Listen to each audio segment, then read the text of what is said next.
Hi guys, मेरा नाम है साहिल खान और आज की वीडियो शुरू करते हैं। सबसे पहली न्यूज है आयुष्मान भारत क्राइसिस की। तो गवर्नमेंट को अभी 1,20,000 करोड़ रुपया देना है भाई हॉस्पिटल्स का। 32,000 लोगों की पेमेंट बची है। गवर्नमेंट ने आयुष्मान भारत करके एक स्कीम निकाली थी जहां पर आप गवर्नमेंट के इंश्योरेंस को ले सकते हो, आप किसी भी हॉस्पिटल में अपना इलाज करवा सकते हो। तो स्कीम बहुत ही बढ़िया लग रही थी और बहुत सारे लोगों ने शायद इसका फायदा भी उठाया। बट कहीं ना कहीं गवर्नमेंट ने हॉस्पिटल्स को पैसे नहीं दिए और ये बहुत बड़ा कंसर्न निकल के आ रहा है। बहुत सारे हॉस्पिटल बाइकआउट कर रहे हैं अब इनको और अलाउ नहीं कर रहे हैं कि आयुष्मान भारत की कार्ड्स हमारे यहाँ पर चलेंगे। अगर हरियाणा की बात करके चले तो 600 से ज्यादा प्राइवेट हॉस्पिटल ने सस्पेंड कर दिया है। उनका कहना है 500 करोड़ रुपए हमारा अनपेड है। हरियाणा गवर्नमेंट ने चिरायु योजना भी निकाली थी जहां पे 40 लाख से 1,40,40,00,000 बेनिफिशियरीज इसके अंतर्गत आए। कई पेशेंट जिन्होंने अपने महंगे महंगे इलाज कराए सोच के गवर्नमेंट से मिल जाएगा, कार्ड सस्पेंड होने के चक्कर में उनको जेब से पैसा देना पड़ा। अब जो आयुष्मान भारत हरियाणा के जॉइंट सीईओ है उनका कहना है कि हाँ डिलेज हो रहे हैं, बट हॉस्पिटल की जो गाइडलाइन है, जो कंप्लायंस का पालन नहीं कर रहे हैं, उसकी वजह से सारी की सारी प्रॉब्लम निकल के आ रही है। और खाली हरियाणा की बात नहीं है, हर जगह पे देखने को मिल रहा है। तो ठीक है, गवर्नमेंट ने बहुत सारे स्कीम्स चलाई जहां पर सोशल वेलफेयर के बारे में बात करी गई, बट हॉस्पिटल्स को पैसा नहीं मिलेगा तो उस वेलफेयर का कोई फायदा नहीं रहेगा।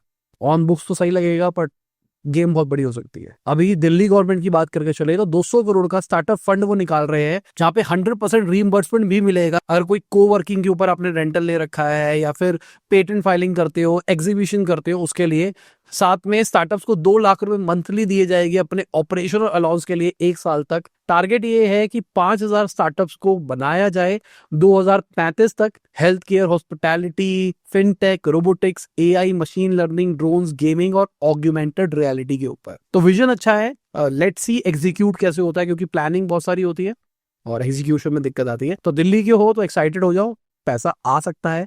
अभी तो अनाउंसमेंट, अभी प्लानिंग है, अभी होने दो, जब पूरी पूरी डिटेल्स आएगी तो हम शेयर करेंगे। बाकी भाई वीडियो में आगे जाने से पहले आपको याद दिलाना चाहूंगा, आपने लाइक का बटन नहीं दबाया, लाइक का बटन दबा दो, चैनल को सब्सक्राइब। मैं ऐसे ही डेली बिजनेस न्यूज़ आपके लिए लाता रहता हूँ। बाकी ब्लू स्मार्ट की बात करके चले तो 200 एप्लीकेंट्स ने बोला है 500 करोड़ रुपए उनके बकाया है। टाटा कैपिटल 5 करोड़ रुपए मांग रहा है एज अ क्रेडिटर। कुछ टाइम पहले खबर निकल के आई थी $30 मिलियन ये रेस कर रहे हैं अपने रिवाइवल के लिए, बट कहीं रिवाइवल होता हुआ दिखाई नहीं दे रहा है। अब ये ना एक गलत सिचुएशन क्रिएट हो रही है इंडियन स्टार्टअप इकोसिस्टम के लिए।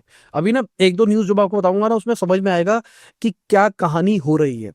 अगर मैं नारायण मूर्ति जी की बात करके चलूं तो उनका कहना है कि इस टाइम पे स्टार्टअप की वैल्यूएशन अनाप शनाप है। वो स्टार्टअप में इन्वेस्ट ही नहीं करते इस चक्कर में, और जस्टिफाइड है। बहुत सारी स्टार्टअप्स जो कि लॉस कर रही है उसमें पैसा लगाने का कोई जस्टिफिकेशन ही नहीं बनता। मैंने कई बार आपको भी बताया कि मान के चलो आपको कोई बिजनेस खरीदना है। अगर मैं किसी कंपनी में इन्वेस्ट कर रहा हूँ मतलब मैं उसको खरीद रहा हूँ ना, उसकी कुछ परसेंटेज ही खरीद रहा हूँ, मैं उस कंपनी को खरीद रहा हूँ ना। तो अगर कोई कंपनी को आप 1 लाख रुपए में खरीदते हो तो आप क्या एक्सपेक्ट करते हो, या कोई बिजनेस शुरू करने वाले हो आप, उसके अंदर आप 1 लाख रुपए इन्वेस्ट करते हो तो आप क्या मान के चलते हो कि आपको महीने की कितनी कमाई होगी। अब आज के टाइम पे कंपनियों की वैल्यूएशन 1 लाख करोड़ पहुंची हुई है और वो अगर प्रॉफिट कर भी रहे हैं तो 100 करोड़ प्रॉफिट दिखा रहे हैं। क्या ये जस्टिफाइड है या फिर नहीं है। तो अनाप शनाप जो वैल्यूएशन बढ़ रही है उसके ऊपर इन्होंने बात करी है। अगर हम कैटामरन की बात करके चले जो कि इनके पैसे मैनेज करते हैं $1.3 बिलियन, वो कभी भी स्टार्टअप में इन्वेस्ट नहीं करते हैं। उनका कहना है कि हमारा फोकस है manufacturing, aerospace, electric vehicle, electronics या फिर मेडिकल डिवाइसेस की तरफ। और देखा जाए तो अभी ये वाली सेगमेंट ठीक है, इसमें कोई अनाप शनाप नहीं हुआ। इलेक्ट्रिक के अंदर मैं भी बोलूंगा कि इलेक्ट्रिक के अंदर अनाप शनाप हो गया ओला इलेक्ट्रिक के चक्कर में, और जो टू व्हीलर वाले आए। बट गाड़ियों वाड़ियों की बात करके चले तो उसमें अभी वैल्यूएशन कंट्रोल्ड है। क्योंकि देखो इस टाइम पे अगर कंपनी लॉस भी कर रही होगी तो यहाँ पर वो मैट्रिक्स नहीं देखी जाएगी, क्योंकि मार्केट बिल्डिंग चल रही है, टेक्नोलॉजी बिल्डिंग चल रही है। बट कुछ कुछ ऐसी स्टैब्लिश कंपनीज है जिसको पूरी दुनिया जानती है, पूरी इंडिया में हर बंदा उसको ऑलमोस्ट दूसरे दिन यूज कर रहा है, और फिर भी कंपनी लॉस कर रही है, तो जस्टिफाइड नहीं है ना। अगर स्विगी की बात करके चले तो उन्होंने अपना खुद का प्राइवेट लेबल निकाल दिया है, इंस्टामार्ट के अंदर उसको बेचेंगे, जहां पर bread, juices, soda, paneer, biscuit, sweets और कुछ ट्रेडिशनल स्नैक्स भी मिलेगी। 40 लोकल किचन के साथ में टाइप करके सारा का सारा काम किया जा रहा है। क्यों? क्योंकि प्रॉफिट जनरेट करना है भाई। अब कैसे बिजनेस करेंगे।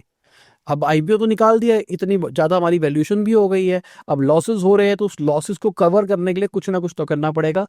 Private level is a very good strategy मेरे हिसाब से, क्योंकि प्राइवेट लेवल पे आपके पास सारा मार्जिन बचता है और आप ही का प्लेटफॉर्म है तो आप कंट्रोल भी कर सकते हो। और स्विगी इंडियन कंपनी है, लिस्टेड कंपनी है, तो यहाँ पे वो एफडीआई नॉर्म वगैरह पे नहीं आएंगे, जहां पर ये बहुत ही दबा के अपना मार्केट कैप्चर कर सकते हैं। ब्रांड का नाम रखा गया है नॉइस, नाइस है ना, नॉइस। बाकी रैपिडो वालों ने जीरो कमीशन मॉडल के ऊपर बाइक डायरेक्ट करके एक सर्विस निकाली है, जहां पर डायरेक्टली बाइक लो आप, वही रैपिडो वाला सिस्टम ही रहेगा, सब कुछ वही है, बट यहाँ पर ड्राइवर्स को कोई कमीशन नहीं देनी है। अभी दोबारा से रीबैन लग गया है रैपिडो के ऊपर कर्नाटका के अंदर, जितनी बाइक टैक्सी वाली सबके ऊपर, और इस चक्कर में ये चीज करी जा रही है। और ठीक है, स्मार्ट चीज है। सोचा जा रहा है कि भाई बहुत सारे लोगों की नौकरियां ना जाए, तो उस चक्कर में सोचा जा रहा है। बिजनेस मॉडल क्या बनेगा, शायद बिजनेस मॉडल के लिए यहाँ पे काम ही नहीं किया जा रहा। ये है कि भाई जब फ्यूचर में कर्नाटका के अंदर आएगा, बिल पास होगा, जब इसको रेगुलेट किया जाएगा, तब बिजनेस मॉडल सोचेगी। बट नाम तो बन रहा है, इसी मॉडल को पूरी इंडिया के अंदर रेप्लिकेट तो कर सकते हैं, वहां की ब्रांडिंग हर जगह तो यूज कर सकते हैं, शायद वही प्लान है। तो एक साइड पे देखो ओवर वैल्यूएशन है स्टार्टअप्स की, आईपीओस निकाले जा रहे हैं लॉस मेकिंग कंपनीज की तरफ से, ऐसी अनाप शनाप पीआर करके हाइप क्रिएट करी जा रही है कि भाई this is the emotion, this is dash dash dash, और सबको पता है क्या चल रहा है। और फिर उसके बाद में आईपीओ निकाल के लोगों को टोपी भेज दी जाती है। उसके बाद में आईपीओ निकलने के बाद भी आपके पास फंड्स है, उसके बाद आप अपने बिजनेस मॉडल को प्रॉफिटेबल बनाने के लिए फिगर आउट कर रहे हो, जैसे स्विगी कर रहा है। फिर अगर आप कुछ बिजनेस बना भी रहे हो, कोई अगर प्रॉफिट कमा भी रहा है, तो गवर्नमेंट वहां पे कुछ रेगुलेशन ले आती है। जैसे अभी हमने रियल मनी गेमिंग को बैन होते हुए देखा है। मैं रियल मनी गेमिंग को कभी सपोर्ट नहीं करता, मैंने कभी प्रमोशन नहीं किया इसका। पता नहीं कोई कमेंट कर रहा था, भाई तेरा धंधा खत्म हो गया ना इसलिए तू शोर मचा रहा है रियल मनी गेमिंग। मैंने तो कभी प्रमोट ही नहीं किया रियल मनी गेमिंग। मैं तो कह रहा हूँ 2017 में वीडियो बनाई थी मैंने ड्रीम 11 पे, जब मैंने बोला था कि भाई ये सट्टा खिला रहे हैं लीगलाइज तरीके से। मैं तो इसके अगेंस्ट ही हूँ हमेशा से। मेरा तो मानना है ये वेली चीजें करनी। मैं गेम नहीं खेलता यार आज के टाइम पे, कोई जमाना होता जब मैं गेम खेलता, तो मैं क्या मैं और वो चीज मैं बोल नहीं सकता जो चीज मैं करता नहीं। तो रियल मनी गेमिंग बैन हुई।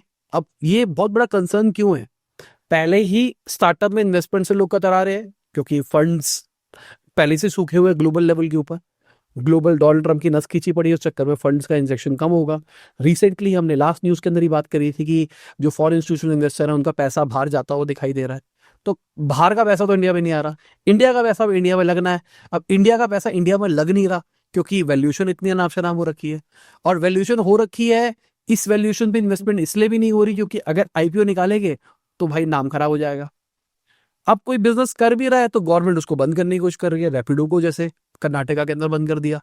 कोई प्रॉब्लम नहीं थी, यहाँ पे सब कुछ चल रहा है, बट उसको बंद करा जा रहा है। रियल मनी गेमिंग को बैन कर दिया। अब पहले होश नहीं आ रहा था क्या भाई, ये IPL sponsor real money gaming कर रही थी, क्रिकेट को स्पॉन्सर कर रहे थे, बहुत टाइम से ये कंपनीज चल रही थी, बहुत सारे लोगों का पैसा लग रहा था, और अचानक ये खबर निकल के आ जाती है। अब समझो ना, अगर आपने किसी कंपनी में पैसा लगाया है और उसके साथ में ऐसा हो गया है, तो क्या आप उस कैटेगरी में या उस जगह पे इन्वेस्ट करने का सोचोगे? इंडियन इन्वेस्टर छोड़ देते हैं, जितने भी फॉरेन इंस्टीट्यूशनल इन्वेस्टर्स हो गए, क्या अगर आप फॉरेन इंस्टीट्यूशनल कोई हेज फंड, कोई बड़ा फंड होते, तो क्या आपकी प्रायोरिटी अभी इंडिया में कोई स्टार्टअप होती कि भाई ये ना हो कि कोई रेगुलेशन आ जाए इसको भी बंद कर दिया जाए? कहीं ना कहीं वो रिस्क फैक्टर आपके दिमाग में रहेगा। तो ये ना एक अच्छी डायरेक्शन वाली बात नहीं है, कोई कुछ भी सोचे, फंड सूख रहे हैं और इसकी वजह से इम्पैक्ट पड़ता हुआ दिखाई देगा। बाकी इंडियन क्रिकेटर्स की बात करके चले तो 200 करोड़ का एनुअल लॉस देखने को मिलने वाला है, जो अभी गेमिंग बैन होती हुई दिखाई दी है, जहां पर विराट कोहली 10 से 12 करोड़ रुपए साल का कमा रहे थे, रोहित शर्मा MS धोनी 6 से 7 करोड़ रुपए कमा रहे थे। बीसीसीआई की बात करके चले तो उनको 358 करोड़ के आसपास का रेवेन्यू कम दिखाई देगा ड्रीम 11 की जर्सी के चक्कर में, और आईपीएल एग्रीमेंट के अंदर 125 करोड़ कम होते हुए दिखाई देंगे माई 11 सर्कल के चक्कर में। इसके अलावा एड रेवेन्यू घटता हुआ दिखाई दे रहा है, 1500 करोड़ का आईपीएल के अंदर ही एड रेवेन्यू घटता हुआ दिखाई देगा, क्योंकि 1500 करोड़ रुपए मतलब 25% जो आईपीएल का रेवेन्यू आता है एड से, वो रियल मनी गेमिंग से ही आता है। इंडिया का 11% digital ad market real money gaming spend करता है। ओवरऑल एड स्पेंड की बात करके चले 7 से 8% ये कैटेगरी देती है। तो अब यहाँ पे एक और चीज समझो ना, अब ये कंपनी बैन हुई है, जितने लोग नौकरी कर रहे थे उनकी नौकरियां रिस्क पे है, जितने लोग इससे एसोसिएटेड थे उनको नुकसान होने वाला है। जैसे अभी एडवर्टाइजिंग रेवेन्यू घटता हुआ दिखाई दे रहा है, तो अब आईपीएल राइट्स जिसने खरीदे हुए हैं, ब्रॉडकास्टर राइट्स जिसने खरीदे हुए हैं, पहले ही बहुत टेंशन चल रही है कि भाई ब्रॉडकास्टर राइट बहुत महंगे खरीद लिए, ये हो गया वो हो गया, ऊपर से अगर एड रेवेन्यू घटता हुआ दिखाई देगा तो ये कहानी सही नहीं दिखाई दे रही है। This is not a good story. मैं हमेशा इंडिया की सक्सेस हमारी गवर्नमेंट के प्रेज करता हूँ, बट ये जो सीन बनता हुआ दिखाई दे रहा है ये सही नहीं बनता हुआ दिखाई दे रहा। शायद अभी इम्पैक्ट नहीं दिखाई देगा, लॉन्ग टर्म में दिखाई दे सकता है। बाकी अडानी ग्रुप की बात करके चले तो उनका 50% जो डेट है ना वो डोमेस्टिक इन्वेस्टर्स का ही है। पहले 40% हुआ करता था, 50% में पहुंच गया है। यहाँ पे पब्लिक सेक्टर बैंक के डेट 18% से बढ़ते हुए दिखाई दिए, एनबीएफसी 25% से बढ़ते हुए दिखाई दिए, और फॉरेन लोन्स होते हैं जो डॉलर बॉन्ड्स होते हैं वो घटते हुए दिखाई दिए। अब एक साइड ऑफ स्टोरी देखी जाए तो भाई ये बहुत नेगेटिव बात है कि इंडिया के ऊपर ही सारा प्रेशर आ रहा है। अडानी ग्रुप अगर फटेगा, अगर वो बिजनेस में कुछ भी कलेश होगा तो कहीं ना कहीं जिन्होंने भी इन इन्वेस्टर्स ने इन्वेस्ट किया है उनको नुकसान होगा। आपके मेरे बैंक के अंदर हमने इन्वेस्टमेंट डाल रखी है, बैंक का बैंड बन सकता है, वो सब कुछ हो सकता है। ये पूरी एक कहानी है। दूसरी साइड पे अगर कहानी देखी जाए, अडानी ग्रुप ने बहुत स्मार्ट चॉइस करी है। हमारी करेंसी टूटती हुई दिखाई दे रही थी तो उन्होंने अपना बाहर का एक्सपोजर कम किया। क्योंकि देखो, अगर आपने $100 मिलियन का लोन लिया है 10% के ऊपर, तो आपको जो पैसा देना है वो $1 मिलियन के अंदर ही देना है, डॉलर के अंदर ही देना है। अगर हमारी करेंसी टूटेगी तो आपकी जो एक्चुअल कॉस्ट ऑफ कैपिटल होगी वो बढ़ जाएगी। समझो, मैं समझाने की कोशिश करता हूँ। मान लो 10% पे आपने लोन लिया था, बट हमारी करेंसी मान लो 10% और घट गई, तो इसकी वजह से जो 10% का लोन था ये बढ़ गया। एक्चुअली 10% का लोन रहा ही नहीं है ना। तो एग्जाम्पल के लिए मान के चलो उस टाइम पे डॉलर का रेट है 100 रुपए, तो 100 रुपए के आपको 10% ब्याज देना है, तो 10% का मतलब क्या हो गया, 10 रुपए।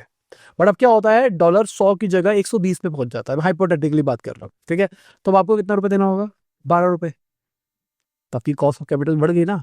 तो इसको स्मार्ट तरीका कहा गया, मतलब मैं इसको स्मार्ट तरीका भी कहूंगा कि यहाँ पे ये भी किया गया।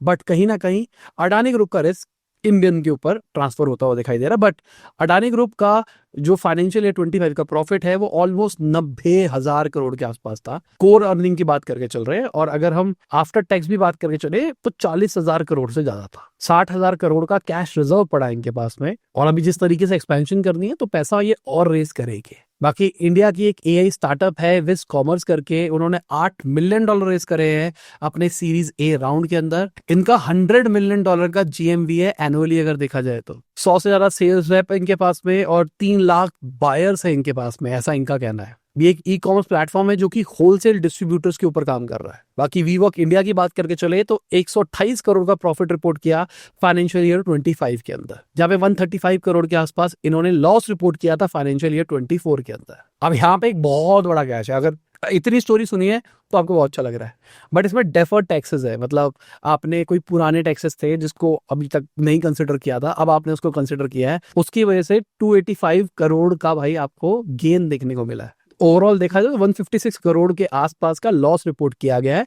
अगर हम बिफोर टैक्स की बात करके चले तो, जो कि 15% राइज है। मतलब लॉस 15% बढ़ता हुआ दिखाई दिया है। यही तो होता है पावर ऑफ स्टोरी टेलिंग। आप बात को कुछ और रखो, बात एक्चुअल कुछ और होती है और कहानी कुछ और दिखाई देती है। बाकी भाई मान के चलो ये कोवर्किंग वाला स्पेस वाला कल्चर बढ़ता हुआ ही दिखाई दे रहा है, क्योंकि अब बहुत सारे स्टार्टअप, सबको सोलोप्रेन्योर बनना है वगैरह वगैरह, तो इस चक्कर में नंबर्स बढ़ते हुए दिखाई दे रहे हैं। बाकी कंपनी है मुनामी करके, उनके शेयर्स 60% बढ़ते हुए दिखाई दिए मात्र 2 दिन के अंदर। डोनाल्ड ट्रम्प ने पेन की निब को प्रेस किया, उसके बाद में भाई शेयर बढ़ते हुए दिखाई दिए। पहले दिन 30%, उसके बाद 24%, तो सही है भाई देखा जाए तो। बाकी देखते हैं आज की मार्केट कैसे रिस्पॉन्ड करती है टैरिफ के बाद में। कहानी सही नहीं लग रही है, तो इम्पैक्ट तो दिख सकता है मार्केट के ऊपर। लेट्स सी क्या होता है।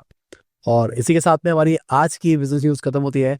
उम्मीद करता हूं आपको मजा होगा। लाइक कर देना, शेयर कर देना, कमेंट करना वीडियो कैसी लगी। बाय, गुड नाइट, शबा खैर, खुदा हाफिज, गुड मॉर्निंग। जब भी आप वीडियो देख रहे हैं, जय हिंद, वंदे मातरम, दुआ में याद रखना।